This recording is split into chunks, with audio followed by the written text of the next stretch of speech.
नमस्कार, आप सुन रहे हैं ये पुस्तक बक ब्लू पर।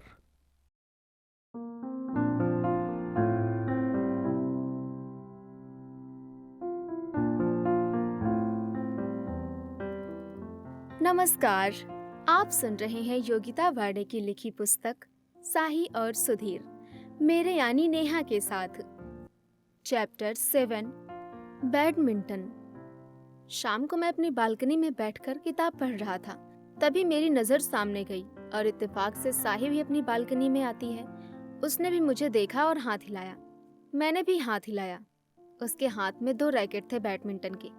उसने मुझे दिखाया और मुझे बाहर आने का इशारा किया। कहा कि नीचे आ जाओ, हम खेलते हैं।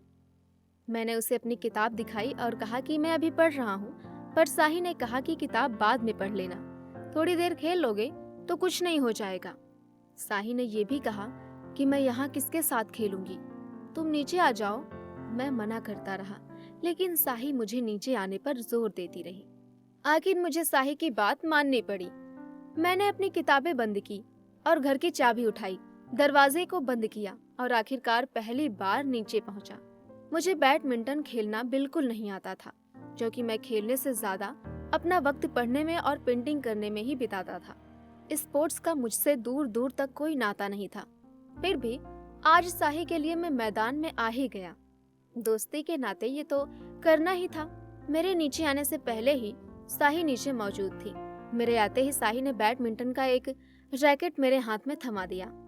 वेलकम सुधीर, चलो खेलें। तभी मैंने कहा, मैंने आज तक बैडमिंटन नहीं खेला, मुझे इसकी एबीसीडी भी नहीं आती है। मेरी बात सुनकर साही हंसकर कहने लगी, खेलना तो मुझे भी कुछ खास नहीं आता, पर मैं तुमको सिखा सकती हूँ। ये मुश्किल गेम नहीं है जितना तुम सोच रहे हो। पहले तो मैं हर बार शटलकॉक इधर उधर मारता रहा। आखिर साही की बड़ी मेहनत के बाद अब धीरे धीरे मेरी शटलकॉक साही तक पहुंच रही थी। धीरे धीरे मुझे भी मजा आने लगा खेल में। हम दोनों ने काफी देर तक बैडमिंटन खेला, जब तक कि दोनों थक नहीं गए। मैं अक्सर खेलों को कम ही आंकता था। अपनी जिंदगी में मैंने खेलों में कभी रुचि दिखाई ही नहीं। खेलना इतना भी बुरा नहीं है जितना मैंने उसको बुरा बनाया था, या अभी तक दुनिया को एक गलत नजरिए से ही देखता आया हूँ। मैंने अभी तक अच्छे पलों के सारे रास्ते बंद कर रखे थे। मैं जितना कई चीजें नहीं समझता, उतनी ही अच्छी तरह से साही समझती थी।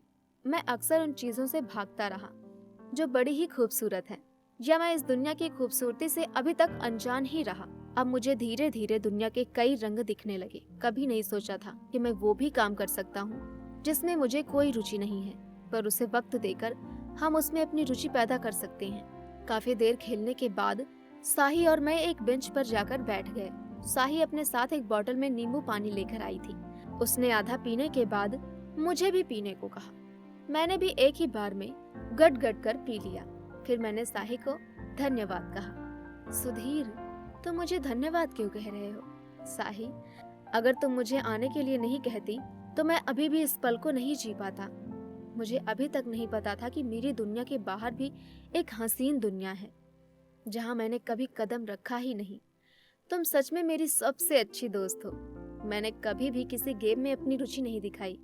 हमेशा मम्मी पापा मुझे कह कह कर थक चुके थे, पर मुझे कभी इसका एहसास नहीं हुआ। ओह, तो तुम इतना अच्छा लेक्चर भी देना जानते हो, मुझे पता नहीं था।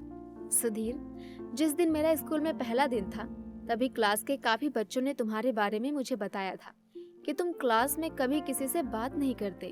कोई तुम्हें घमंडी तो कोई सिरफिरा कहता है, पर तुम इनमें से कुछ भी नहीं लगते। घमंडी तो बिल्कुल भी नहीं। साही, मुझे कोई फर्क नहीं पड़ता कि मुझे मेरे पीठ के पीछे क्या कहते हैं। मैं बचपन से ऐसा ही हूँ। अब तुम मेरी दोस्त हो, उससे फर्क जरूर पड़ता है। तुम मेरे बारे में क्या सोचती हो? तुम मेरी दोस्त हो तो मैं तुम्हारी हर बात मानूंगा। साही मुस्कुराकर कहती है, तो ठीक है, मेरा ये हुक्म है कि तुम्हें रोज मेरे साथ शाम को बैडमिंटन खेलना पड़ेगा। सुधीर मुस्कुराता है, ठीक है, मैं रोज तुम्हारे साथ बैडमिंटन खेलूंगा। तभी वहां से सोसाइटी के कुछ बच्चे, जो मुझे हमेशा खेलने के लिए बुलाते हैं, पर मैं कभी भी नहीं जाता था, आज मुझे देखकर जोर से हंसने लगे। भैया, आप आज बाहर?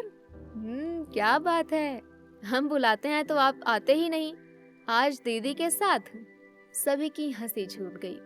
उनकी बातें सुनकर मैं और साही भी मुस्कुरा दिए। तभी साही ने कहा, अब से भैया रोज खेलने आएंगे।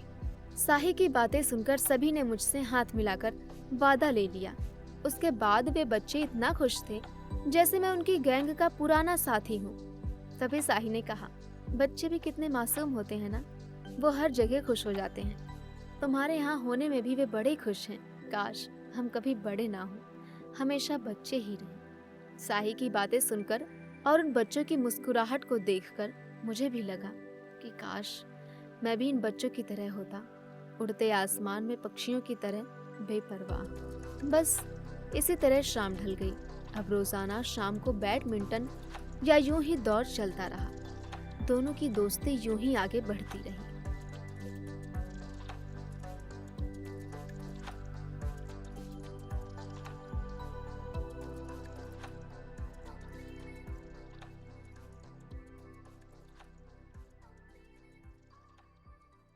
अभी आप सुन रहे थे ये पुस्तक बक ब्लू पर। आपको ये किताब कैसी लगी कमेंट में हमें जरूर बताएं। साथ ही स्क्रीन पर दिए गए सभी प्लेटफॉर्म्स पर हमको फॉलो करना ना भूलें। धन्यवाद।